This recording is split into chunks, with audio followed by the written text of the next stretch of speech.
अब कल की जो समात है वो इम्पोर्टेंट इसलिए थी कि उसमें आईजी पंजाब साहब ने खुशखबरी सुना दी है कि इमरान रियाज से मुताल्लिक मस्बत पेशरफ्त हुई है और आने वाले 10 से 15 रोज इंतहाई अहम होने वाले हैं। 10 से 15 रोज के अंदर इमरान रियाज खान को बाजियाब भी करा लिया जाएगा। दो अहकामात गुज़श्ता रोज की समात में लाहौर हाई कोर्ट ने आईजी साहब को दिए। एक हुक्म ये था कि आपने इमरान रियाज की बाजियाबी 14 रोज के अंदर अंदर आपने उनको अदालत के रूबरू पेश करना है, और दूसरा हुक्म ये था कि आपने इमरान रियाज के वकील और वालिद साहब से 1 घंटे की मुलाकात करनी है। तो 2 अहकामात देने के बाद ये समात खत्म हुई है और अगली समात 13 सितंबर को होने जा रही है। जिस वक्त ये समात हो रही थी तो उस वक्त एक इंतहाई हसास टेलीफोन कॉल इमरान रियाज के वालिद साहब को मौसूल हुई है। अब इस फ़ोन कॉल में किसने क्या कहा है और ये कॉल कौन कर रहा था, इस हवाले से तो कोई तस्दीक नहीं हुई है, लेकिन ये हसास कॉल अहाता अदालत के अंदर, कमरा अदालत के अंदर इमरान रियाज के वालिद को मौसूल होना और उसके बाद इमरान रियाज के वालिद और इमरान रियाज साहब के जो वकील हैं उनका मस्बत अंदाज के अंदर मीडिया से बात करना, खुशगवार मूड होना, इसका मतलब ये है कि इमरान रियाज के साथ कोई बात करा दी गई है। और उसके बाद खबर में आपको ये दे दूं कि ज़राए ये तस्दीक कर रहे हैं कि अब भी वो जिस जगह पे हैं उनके अहले खाना उनके साथ है कि भाई ये देखा आपने टक्कर का आदमी जो सब्र के साथ डटा रहा है और फिर से जो है वो एक सिलसिला शुरू कर। लेकिन इस बार फ़र्क ये होगा कि जो पहले की तरह गुफ्तगू होती थी या जिस तरह से टक्कर के लोगों का एक इस्तिलाह इस्तेमाल करके जो बैशिंग होती थी या इस्टेब्लिशमेंट के ऊपर हमला किया जाता था, जवाब मांगेंगे, सवाल करेंगे, क्योंकि पहली मर्तबा आपको टक्कर के लोग मिले हैं। कि जनरल साहब जो कह रहे हैं, general Qamar Javed Bajwa army chief Pakistan के उनके इदारे का सर से कोई ताल्लुक नहीं है, ये बात ठीक है?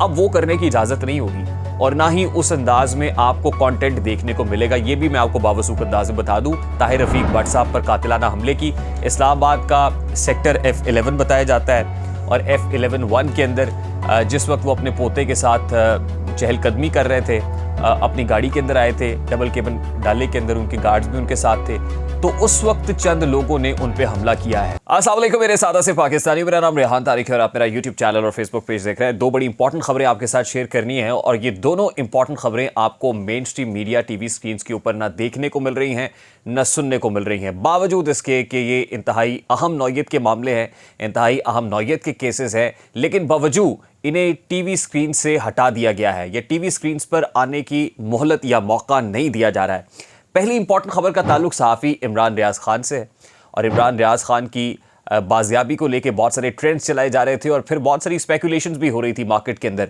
कि शायद इमरान रियाज अब इस दुनिया में नहीं रहे, और इमरान रियाज के साथ जो सफ़ाकाना सलूक रवा रखा गया है उस पर भी ट्रेंड्स बनाए जा रहे थे और इस पर इस्टेब्लिशमेंट को और ताकतवर हलकों को तरह तरह के अलकाबात से नवाजा जा रहा था और इसका ताल्लुक भी अरशद शरीफ कत्ल केस के साथ जोड़ा जा रहा था। अब ये मामला क्या है और इसका ड्रॉप सीन कहाँ हुआ है, हम आपको गुज़श्ता कई दिनों से क्या बता रहे थे और उसकी तौसीक कैसे हो रही है, ये सब कुछ आज के इस व्लॉग में आपके सामने रखेंगे। और दूसरी इंपॉर्टेंट खबर का ताल्लुक साबिका air chief marshal Tahir Rafiq Bhatt साहब से है। ताहिर रफीक भट्ट साहब पर कातिलाना हमला हुआ, ये इंतहाई अहम नौयत का मामला है। इंतहाई अहम खबर है कि साबिका जो एयर चीफ मार्शल है उसके ऊपर लोग दिन दहाड़े आके फायर खोल देते हैं, गार्ड्स को जख्मी करके चले जाते हैं, वो अपने पोते के साथ होते हैं और उसके बावजूद इस खबर को टीवी स्क्रीनों से गायब कर दिया जाता है या बावजूद इसको फ्लैश नहीं होने दिया जाता। ये भी इंतहाई अहम नौयत का मामला है। तो ये दोनों इंपॉर्टेंट मामले आपके सामने रखेंगे। सबसे पहले इमरान रियाज खान से मुतालिक बात कर लेते हैं। आपने कहा था कोई भी फौज अपनी कौम से बड़ी नहीं होती, मांग रहे हैं जवाब सोशल मीडिया वॉरियर। खुद ही कहा था ना, 5th जनरेशन वॉर। आप लड़ाई छोड़कर गए हैं, मैं क्यों छोड़ूं? मेरी लड़ाई में मैं लड़ूंगा। जवाब मांगेंगे, सवाल करेंगे, क्योंकि पहली मर्तबा आपको टक्कर के लोग मिले हैं। आपने क्लेम किया कि उनके इदारे का सियासत से कोई ताल्लुक नहीं है। कि जनरल साहब जो कह रहे हैं, general Qamar Javed Bajwa army chief Pakistan के उनके इदारे का सर से कोई ताल्लुक नहीं है, ये बात ठीक है? इमरान रियाज खान की बाजियाबी से मुताल्लिक गुज़श्ता रोज़ लाहौर हाई कोर्ट के अंदर समात हुई और लाहौर हाई कोर्ट में इससे पहले इस नौयत की समात गुज़श्ता महीने हुई थी और उसके बाद इस केस को यूँ लग रहा था जैसे दबा दिया गया है। बावजूद इस पे अदालत आलिया कोई समात नहीं कर रही है और ना ही कोई मुनासिब जवाब दिया जा रहा है। लेकिन कल जो समात इस कोर्ट के अंदर हुई उसमें आईजी पंजाब बकलम खुद पेश हुए, इमरान रियाज खान के वालिद साहब पेश हुए।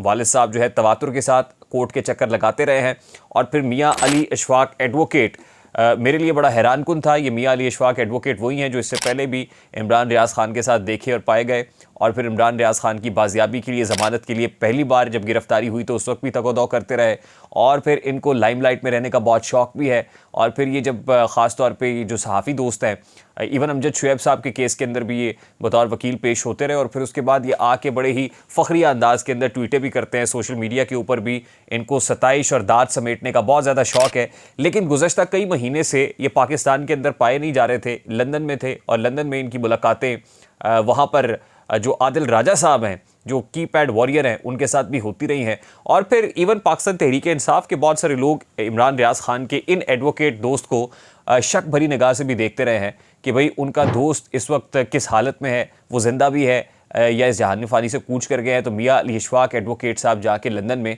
मज़े लूट रहे हैं, इंजॉय कर रहे हैं, लंदन की सड़कों पे सैर सपाटे कर रहे हैं, वहाँ दोस्तों से मुलाकातें कर रहे हैं, उनके माथे पे कोई शिकन ही नहीं है और ना ही कोई मायूसी है, ना ही कोई परेशानी है।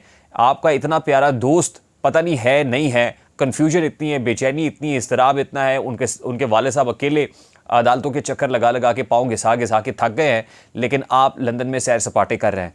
खैर, वो भी कल कोर्ट में पेश हुए। अब कल की जो समात है वो इंपॉर्टेंट इसलिए थी कि उसमें आईजी पंजाब साहब ने खुशखबरी सुना दी है कि इमरान रियाज से मुताल्लिक मस्बत पेशरफ्त हुई है और आने वाले 10 से 15 रोज़ इंतहाई अहम होने वाले हैं। 10 से 15 रोज़ के अंदर इमरान रियाज खान को बाजियाब भी करा लिया जाएगा। 2 अहकामात गुज़श्ता रोज़ की समात में लाहौर हाई कोर्ट ने आईजी साहब को दिए। एक हुक्म ये था कि आपने इमरान रियाज की बाजियाबी 14 रोज़ के अंदर अंदर आपने उनको अदालत के रूबरू पेश करना है, और दूसरा हुक्म यह था कि आपने इमरान रियाज के वकील और वालिद साहब से 1 घंटे की मुलाकात करनी है।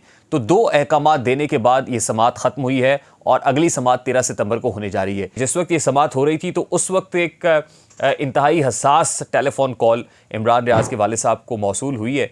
अब इस फ़ोन कॉल में किसने क्या कहा है और ये कॉल कौन कर रहा था, इस हवाले से तो कोई तस्दीक नहीं हुई है, लेकिन ये हसास कॉल अहाता अदालत के अंदर, कमरा अदालत के अंदर इमरान रियाज के वालिद को मौसूल होना और उसके बाद इमरान रियाज के वालिद और इमरान रियाज साहब के जो वकील हैं उनका मस्बत अंदाज के अंदर मीडिया से बात करना, खुशगवार मूड होना, इसका मतलब ये है कि इमरान रियाज के साथ कोई बात करा दी गई है और गुफ्तगू जो है वो हो गई है, मालूम भी पड़ गया है कि वो इस वक्त कहाँ है। अब बढ़ते हैं ज़रा अपनी ख़बर की तरफ कि ख़बर असल में क्या है। अब गुज़श्ता कई महीने से, कई रोज़ से आपको ये बता रहे थे कि इमरान रियाज जहाँ भी हैं बिल्कुल ठीक है। अब हमारे बहुत सारे दोस्त जो हैं वो इस बात को शक भरी निगाह से देखते थे और कुछ लोगों का तो ख्याल ये भी था, खुदा न खास्ता कुछ लोगों ने तो ये तक ट्विटर के ऊपर और सोशल मीडिया के ऊपर फैलाना शुरू कर दिया कि कोई केमिकल्स यूज़ किए हैं और इमरान रियाज को ऐसी जगह पे ले जाके मारा गया है कि उनके आज़ाब ही ना मिल सके। इस तरह की, अब आप ये देखिए कि इस तरह की स्पेकुलेशंस करना, मार्केट के अंदर इस तरह की खबरों को फ्लोट करना किसको डैमेज करते हैं। आपको याद होगा कि मई के अंदर जिस वक्त इमरान रियाज खान साहब ने सियालकोट एयरपोर्ट से ओमान की फ़्लाइट लेने की कोशिश की थी तो उनको गिरफ़्तार करके सियालकोट के थाना कैंट में मुंतकिल किया गया था, और उसके बाद उनके वकला ने कहा था कि थाना कैंट से उनको जेल ले जाया गया है, लेकिन जेल ले जाने की बजाय एक ब्लैक कलर का वीगो आता है और नामालूम लोग इमरान रियाज खान को वीगो में बिठा के चले जाते हैं। यानी इसका जो ताना बाना है वो जोड़ा गया था इंटेलिजेंस एजेंसीज़ के साथ, हसास इदारों के साथ, और हसास इदारों से जोड़ने के बाद जिस तरह की स्पेकुलेशन सोशल मीडिया पे हुई कि इमरान रियाज को मार दिया गया है, उसके बाद डायरेक्टली इसका लिंक इस्टेब्लिशमेंट के साथ जोड़ा गया। यानी और फिर अरशद शरीफ कत्ल केस के साथ जोड़ा गया कि जिस तरह अरशद शरीफ कत्ल केस को इस्टेब्लिशमेंट ने अरशद शरीफ को मरवाया है, उसी तरह इमरान रियाज का भी सफाया कर दिया गया है। और हम बता रहे थे कि भाई इमरान रियाज का मामला कुछ और है। इमरान रियाज कहाँ पे उनकी नरिशमेंट हुई है, कहाँ जो है वो पहले उनका लिंक रहा है और फिर किस तरह ऑपरेट कर रहे थे, ये सारी बातें इमरान रियाज को और उनकी फैमिली को बड़े अच्छे तरीके से मालूम है। इवन मियां अली इशफाक एडवोकेट को भी मालूम थी। और इमरान रियाज वेरी बिगिनिंग से, इब्तदा ही से वो अपनी फैमिली के साथ भी राब्ते में थे। उनके बच्चों की और उनकी जो बेगम है उनकी मुलाकात भी इमरान रियाज से करा दी गई थी। इवन उनके भाइयों को भी मालूम था, उनके वालिद साहब को भी इस बात का इल्म था कि वो सेफ कस्टडी के अंदर है। और उसके बाद ख़बर मैं आपको ये दे दूँ कि ज़रा ये तस्दीक कर रहे हैं कि अब भी वो जिस जगह पे हैं उनके अहले खाना उनके साथ है, यानी वो अपने बच्चों के साथ हैं, अपनी फैमिली के साथ हैं। ये मैं आपको बड़े बावसूक अंदाज में बता रहा हूँ और ये खबर है, ये बड़ी इंपॉर्टेंट चीज़ है। अब पब्लिक में जिस वक्त इमरान रियाज साहब की वापसी के लिए सबील की जा रही है तो पब्लिक को दिखाने के लिए ये बताया जाएगा कि इमरान रियाज जो है उनको किसी मतलब शुमाली इलाका जात की किस तरह इस्तेमाल की जाती है, वहाँ पर शिफ्ट किया गया था और फिर वो वापस आए अपने घर वालों के साथ। फिर उनको देखा और फिर उन्होंने बताया कि जी मैं जहाँ चला गया था, मुझे कुछ लोग जिस जगह पर छोड़ गए थे, मेरी आंखों पे पट्टी बंधी हुई थी, मुझे नहीं पता कि कौन लेके गया था, कहाँ लेके गए थे, बहरहाल ये है कि मैं वापस पहुँच गया हूँ और इसी को गनीमत जाने। यानी इस तरह की पिक्चर पेंट करने की कोशिश की जाएगी। और उसके बाद फिर ये जो कीपैड वॉरियर्स हैं, ये एक नया नैरेटिव बिल्ड करेंगे और फिर वही टक्कर के लोगों की बात होगी कि भाई ये देखा आपने टक्कर का आदमी जो सब्र के साथ डटा रहा है, और फिर से जो है वो एक सिलसिला शुरू होगा। लेकिन इस बार फ़र्क ये होगा कि जो पहले की तरह गुफ्तगू होती थी या जिस तरह से टक्कर के लोगों का एक इस्तेलाह इस्तेमाल करके जो बैशिंग होती थी या इस्टेब्लिशमेंट के ऊपर हमला किया जाता था, अब वो करने की इजाज़त नहीं होगी और ना ही उस अंदाज में आपको कंटेंट देखने को मिलेगा। ये भी मैं आपको बावसूख अंदाज में बता दूं। अब आप इसको सॉफ्टवेयर अपडेट कह दें या कुछ किसी और चीज़ का नाम दे दें, ये अब आप जाने, आपका काम जाने। लेकिन मैं आपको पहले भी बता रहा था, ये कोई नई बात नहीं थी कि इमरान रियाज सेफ कस्टडी में है, अब वो भी महफूज हैं और आने वाले आपको 1-1.5 हफ्ते के अंदर अंदर बाकायदा तौर पर ये खबर मिल जाएगी कि वो अपनी फैमिली में आ गए हैं, बावजूद इसके कि हमारे ज़रा ये बता रहे हैं कि वो अपनी फैमिली के अंदर है। और उसके साथ साथ जो पाकिस्तान तहरीक इंसाफ की ख़वातीन है, अरसा 4-5 माह से वो पुलिस की कस्टडी में है। आप ये भी याद रखिएगा कि जो ख़वातीन हैं, कत्ल का जुर्म ना हो लेकिन उसके अलावा जितने भी संगीन जराइम होते हैं उनमें उनकी ज़मानत हो जाती है, सिवाय कत्ल के जराइम के। और आगे क्विकली बढ़ते हैं दूसरी इंपॉर्टेंट खबर की तरफ, और वो इंपॉर्टेंट खबर है ताहिर रफ़ीक भट्ट साहब पर कातिलाना हमले की। इस्लामाबाद का सेक्टर F11 बताया जाता है और F11-1 के अंदर जिस वक्त वो अपने पोते के साथ चहलकदमी कर रहे थे, अपनी गाड़ी के अंदर आए थे, डबल केबिन डाले के अंदर, उनके गार्ड्स भी उनके साथ थे, तो उस वक्त चंद लोगों ने उन पे हमला किया है। और ये हमला ऐसा था कि जिसमें उनके मोबाइल फ़ोन को भी स्नैच किया गया है और उनके पास जो नकदी थी वो भी ली गई है और हरासा भी किया गया है। वो तो मौके पे बीच बचाव कराया उनके गार्ड्स ने, फायर भी खुला और उनके गार्ड्स ने अल्टीमेटली अपनी जान को हथेली पे रख के, अपनी ज़िंदगी दाव पे लगा के ताहिर रफ़ीक भट्ट साहब को, जो साबिका एयर चीफ मार्शल हैं, उनको बचा लिया है। अब इस मामले की आला सतह पर तहकीकात ज़रूर हो रही होंगी, एजेंसीज़ भी इसको देख रही होंगी। कल ही जो Afghanistan, across the Afghanistan border terrorism जारी है और जो इंसर्जेंट्स हैं उनको वापस भिजवाने की बातें हो रही हैं और फिर हमारे 3 जो अहलकार हैं वो भी शहीद हुए हैं।